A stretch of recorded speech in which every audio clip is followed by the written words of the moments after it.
I wanted to work for Disney since I was a kid. It was the dream job. It was the one that everybody wanted. My first job was collating 50 press kits a day and getting 6 cappuccinos a day from my boss. Since then, I've been lucky enough to work for Disney around the world. In Paris, Mumbai, Hong Kong, Shanghai.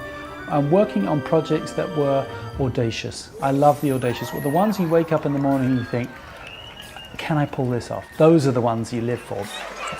When we were opening Toy Story Mania, we could have done a normal press event and just opened the attraction, or we could cut a deal with NASA to send Buzz Lightyear up on Space Shuttle Discovery. Hi, I'm Greg Shamitoff, flight engineer for the Expedition 17 mission aboard the International Space Station. And floating here right next to me is one of my crewmates, Buzz Lightyear. When we brought Michael Phelps back from Beijing, you're like, well, okay, I could take him on a swimming tour, we could go to the YMCAs and we could have characters, or we could build a full-length Olympic swimming pool down Main Street, USA.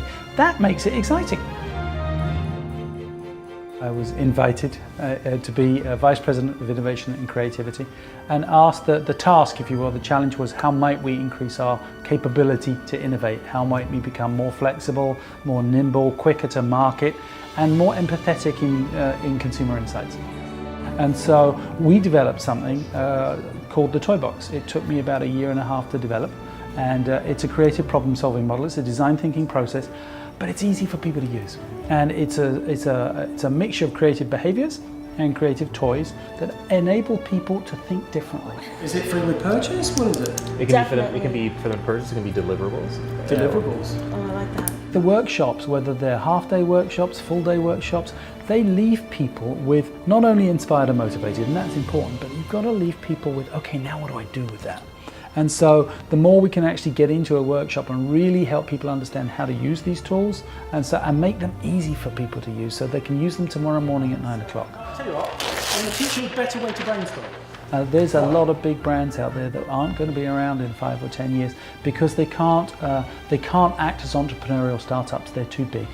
They want innovation, they don't know how to innovate, and nobody's made it tangible for them.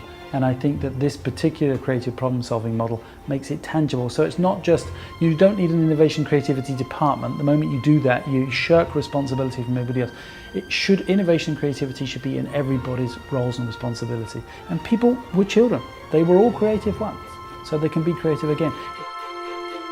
Think about imagination and where it has led, where it led Steve Jobs, where it led Isaac Newton, where it led Neil Armstrong. It led Kennedy to say, we will put a man on the moon before the end of this decade. He hadn't got a clue he could do it. It was his imagination, and sure enough, they did. And so I think you have to have a belief that you can do things. And I think that most people believe they can. And it's about giving them something that's tangible that they can use, that enables that imagination, that creativity, those ideas to actually have purpose and be built and actually create something that goes to market and help shift the business at the same time. Thank you very much for your time.